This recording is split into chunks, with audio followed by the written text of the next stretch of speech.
A s nama u studiju je ministar poljoprivrede Tomislav Tolušić. Dobar večer. Dobar večer. Ministar, krenimo s onim što vjerujemo da zanima sad sve ove ljude koji su neki ostali bez gotovo ičega. Kako ćete dodjeljivati novac? Po kojim kriterijima? Znači, već sutra izlazi pravilnik za mjeru 5.2 iz programa ruralnog razvoja.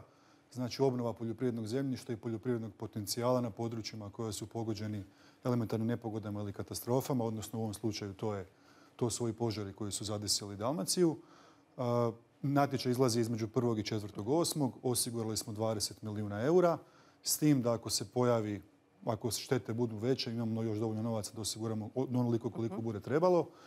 Sa ovim natječajem zapravo saniramo štetu u 100% iznosu za ona poljoprivredna zemljišta koja su izgorjela. Znači, platit ćemo sve trajne nasade koji su bili tamo, znači maslinici, vinogradi, sve poljoprivredne strojeve koji su izgorjeli, znači traktori, nekakvi priključni strojevi, također znači obnova samog zemljišta, gospodarske zgrade koje su izgorjele.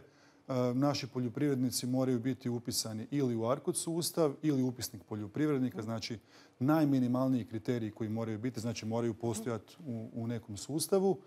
Nema nikakve žurbe, nikakvog straha da će netko negdje zakasniti. Znači, moraju se napraviti sve procjene na terenu. To će napraviti općinska i županijska povjerenstva koja će to procijeniti. Od, recimo, 10. mjeseca ćemo skupljati prijave dok se svi papiri skupe. Ništa neće koštati naše poljoprivrednike. Sutra je državna tajnica i pomoćnik ministra u Splitsko-dalmatinskoj županiji. Uključit ćemo naše lagove, naše razvojne agencije. Vjerujem da će i konzultanti pomoći besplatno da taj dio saniramo.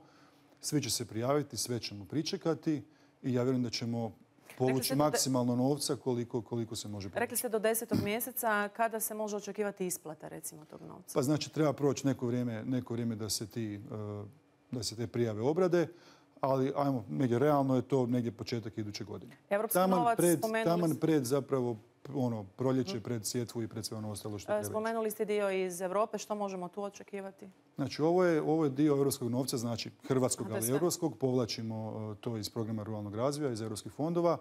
I opet kažem, nadoknađujemo štetu u 100% iznosu. Znači, onome poljoprivredniku kojemu je izgorio maslinik moći će obraditi svu zemlju, dobiti novce zato što je obradio, obnovio, dobit će novce za svaku sadnicu koju je posadio, za daljnje nekakve sve moguće štete koje su mu nastale, mi zapravo s tim pokrivamo uz vrlo minimalan broj dokumentacije, odnosno količinu dokumentacije koja je potrebna. Dosta štete imaju i poljoprivrednici na međimurskom i zagorskom području od tuče. Evo i danas najavljuju nevrijeme. Što mogu oni očekivati? Znači, na ovaj natječaj se mogu javiti i poljoprivrednici kojima su njihovi trajni nasadi nastradali, ne samo trajni nasadi, nego i sve ostale kulture i tijekom ovogodišnjeg mraza i tijekom svih ovih tuča. Ali samo napominjem, kroz ovaj natječaj saniramo zapravo uništeno zemljište i uništene nasade na tom zemljištu. Za ove ostale stvari tu su one klasične elementarne nepogode, odnosno naknade za elementarne nepogode. Jedan od problema koji je evo kolegica dotaknula i u reportaži bilo je raspolaganje državnim zemljištem. Ono se opet vraća na lokalnu samoupravu. Zašto se to radi ako se zna da se zemlja nije, dakle da ona nije dolazila u prave ruke? Ja ne bih rekao da je to bilo tako. Ja ću samo napraviti jednu usporedbu. 250.000 hektara poljoprivrednog zemljišta smo podijelili dok su to radile općine i gradovi, 10.000 dok je to radila Agencija za poljoprivredno zemljište centralizirana sa razine države. Vraćamo raspolaganje lokalnim jedinicama, naravno uz kontrolu županije, uz kontrolu ministarstva i kontrolu DORH-a, koji do sad zadnje 4 godine nije bio uključen, a smatram da treba. Vraćamo prednost domicilnom stanovništvu, znači u Solinu treba poljoprivredno zemljište dobiti čovjek iz Solina, u Virovitici iz Virovitice, u Požegi iz Požege. A onda, ako se oni namire... Hoće li to onda ubrzati ili usporiti dodjelu? Ubrzati definitivno postupak.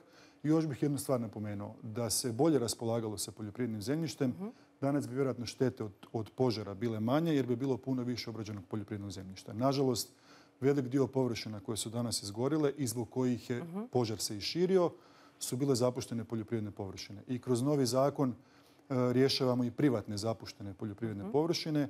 One će se moći obrađivati, novci će se plaćati na poseban račun, a onda kroz 5 godina naravno ćemo doći do vlasnika tih napuštenih i zapuštenih poljoprivrednih zemljišta. Ministre, iznijeli ste i podatak o 30%, ako se ne varam, iskorištenosti fondova Europske unije. Lani ih je iskorišteno tek 8%. Evo, što ste to napravili? Uistinu velik pomak, drugčiji od svojih prethodnika.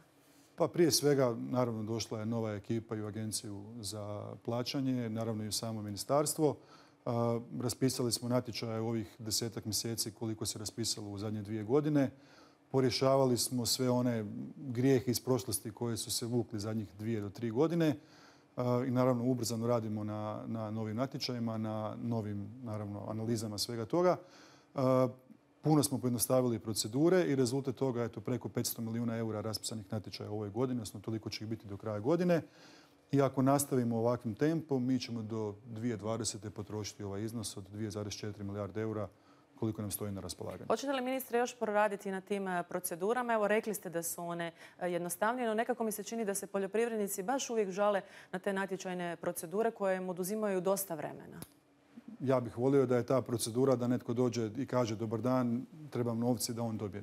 Nažalost, određenu proceduru moraju poljoprivrednici proći, ali opet napominjem, za to su tu i naše razvojne agencije i privatni konzultanti, ali evo, od prije 2-3 mjeseca kad smo počeli primjenjivati nove jednostavnije procedure, ja stvarno očekujem da ćemo od dana završetka natječaja, kad se, na primjer, vi kao poljoprivrednik prijavite, do ugovora da će proći negdje u prosjeku oko 120 dana. Sad je to bilo u prosjeku 1,5 do 2 godine, što je apsolutno nerealno.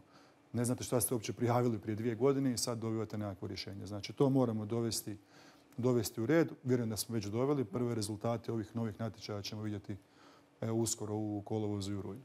I mi smo tu da to pratimo. Hvala vam što ste bili gost Dnevnika. Hvala i vama na praćenju.